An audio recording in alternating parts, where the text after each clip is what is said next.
Finally, in less than 1 month, FF7 Rebirth is actually coming to PC. No, seriously, it only took 11 months, but better late than never, right?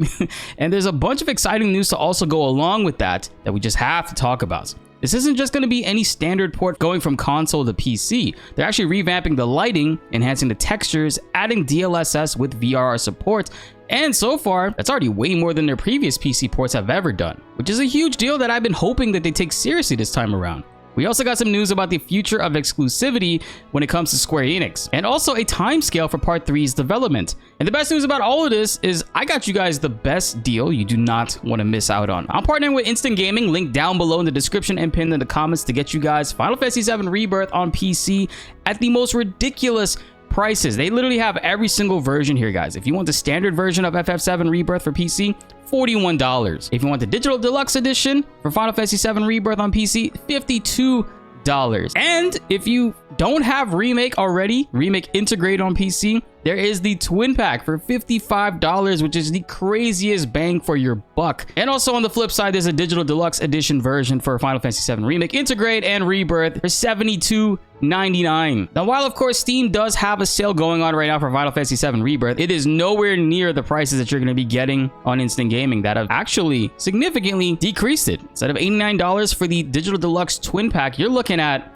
$72.99. I'm gonna be linking these all down below in the description, so guys, don't miss out on that because these prices might not last that long, and also we don't know what the inventory is gonna be like. So secure yours today. And taking a direct look when it comes to the lighting that's being changed on this, shout out to Genki for bringing us this comparison. So the left side images here are from PS5, the base version, and the PC version is on the right, which says lighting has been adjusted. The game's overall rendering of light is significantly improved. The updated areas and cutscenes present give an even greater beauty and clarity than before, which we can see right here with this image and close-up shot of Aerith, which is a part that we all know very well within the game. It's in a lot of the promos as well. Check out the PC version right there. You can definitely see a significant jump in color alone based off of the lighting.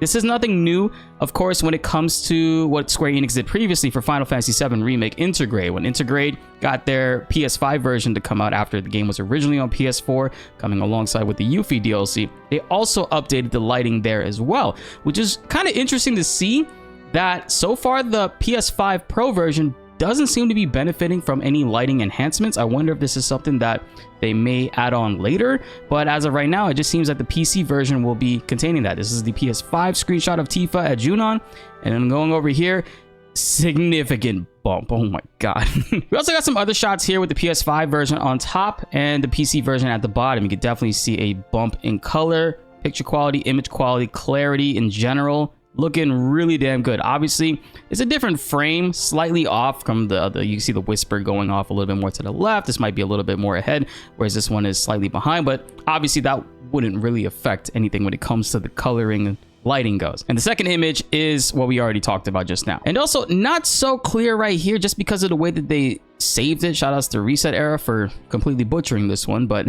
you could actually see the Gungaga images of Cloud here in this cutscene.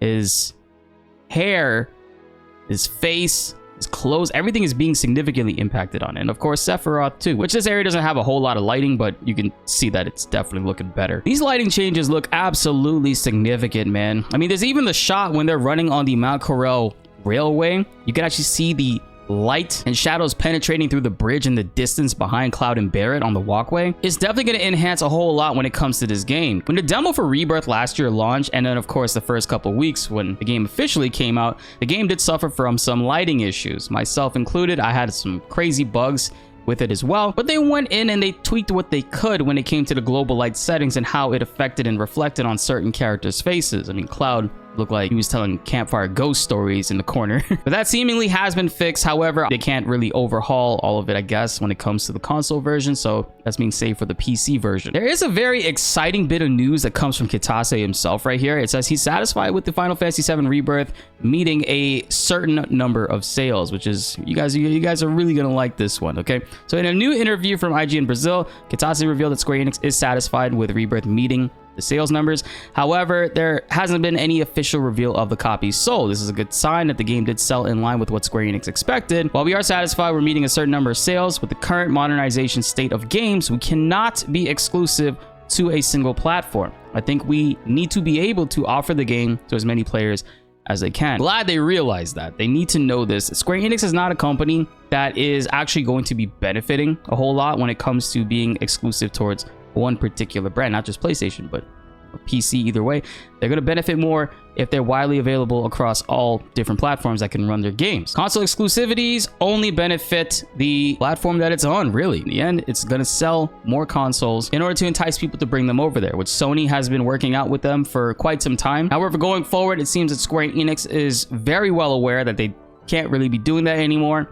The CEO of Square Enix has even talked about this in previous interviews as well. So I'm hoping when part 3 comes out, we can see that the game is immediately going to be available on PC. And hopefully they don't have to deal with any of the issues when it came to optimization for console platforms. Now, with the PS5 Pro being what it is now, having pisser tech and AI upscaling, which greatly benefits optimization issues, I think going forward, not just Square Enix, but every developer will be benefiting from this when it comes to putting out your game on the PlayStation 5, because what that's letting you do is reduce the resolution that's impacting the performance of your game and then upscaling that with AI software in order to simulate a 4K image, which looks really damn good. PC has been taking full advantage of this for quite some time when it comes to even having the best graphics cards. Some rigs just can't do 4K natively, or they can, but they can't do any high frame rate with that. So in comes DLSS and also FSR, which will enhance your overall image quality and give you those sweet frames that you've been trying to get. So we're seeing that now with the pisser tech in PlayStation 5 Pro, versatility mode in Final Fantasy 7 Rebirth, but it's going to get even better going forward, guys, now that it's going to be on PC, having DLSS, and overall going to be benefiting the future of gaming as a whole. But not only PC, I do hope that they also consider putting out their games on Xbox at launch as well. This way, more people are going to be able to play their games. Devs are sick and tired of it, man, and honestly, with the way gaming is, I completely agree. You need to be able to have your game on all platforms. And whenever Nintendo reveals their new console, hopefully it is capable to run this game, and you'll see a mass increase of sales going forward. Now, in other interesting news, Naoki Hamaguchi says that Final Fantasy 7 Remake Trilogy's Part 3 development is progressing well, and please wait a little longer for new information, which I've been telling you guys. I don't think we're going to hear any news in 2025 or see any teasers for that matter when it comes to Final Fantasy 7 Remake Part 3. Or what do you guys think is going to be called? Returns? If anything, it would be towards the end, maybe December 2025. We could hear something relating to the title or seeing a teaser. But for sure, 2026 is the golden year that we can expect to be slammed with all that good stuff. Latest update says the development team, myself included, is putting all of our efforts into the third installment of the game. Development is progressing well, but please bear with us a little longer before new information is announced. I mean, hats off to these guys. The last couple months, even within the last year, they've been going around and non-stop promoting this game, going to all kinds of events, award shows, and collaborating with conventions, touring around with the voice actors and stuff. I mean, they're obviously having a great time, but that kind of stuff does take away from development time when it comes to getting the next game out, of course. And even though Final Fantasy 7 Rebirth did not win the Game Awards Game of the Year, which actually went to Astrobot a couple weeks ago, I can already tell that this has motivated Hamaguchi even further, and he will stop at nothing to making sure that they're back up on that stage again whenever the year is that Final Fantasy 7 Remake Part 3 decides to drop. I think 2027 is kind of a guarantee for this because that will be the 30th year anniversary of Final Fantasy 7, guys. 30 years, that's nuts to think about. But all in all, this year in gaming, we ate pretty good. And going forward, in less than 4 weeks, we could actually expect to see Final Fantasy 7 Rebirth dropping on PC for us to play. Mods that I'm hoping for on launch, I'm hoping that we do get a UE4 console unlock like we did with Remake, and we're able to disable dynamic resolution if that is an option embedded within the game again, so this way it could run a lot better. And also I'm hoping modders come together to maybe go even more harder when it comes to enhancing the textures all around the game. The previous mod for that was almost like 60 gigs, so I can only imagine Final Fantasy 7 Rebirth's textures, seeing how big this game is and how many different regions they are and all the new assets.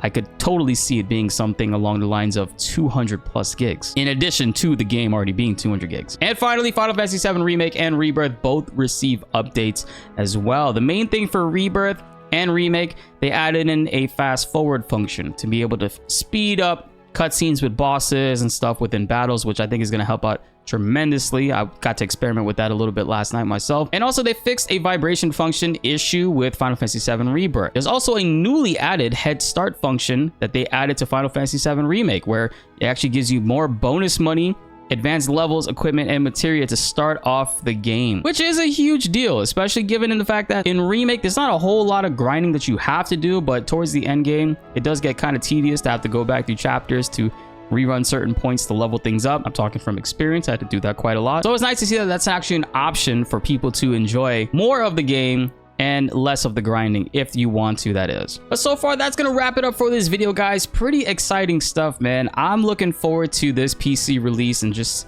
getting our hands on all the goodies when it comes to this in the modding community. Now, one thing's for certain, I've been getting a lot of comments talking about builds and individual character advanced guides. I definitely will be doing that, going through the entire month of January to prepare us and get us ready for the launch of the PC version. So that stuff will work the same way and get you all squared away if you already been playing on PS5. Your boy got married last week, and that's what I've been so busy with this entire year. And now that I finally did that, I can actually focus on other things relating to getting us back on the grind when it comes to posting content. So can't wait to show you guys what we've been working on. Make sure you guys check out our link down below for instant gaming. Guys, this link is going to get you a significant discount when it comes to Final Fantasy 7 Rebirth on PC.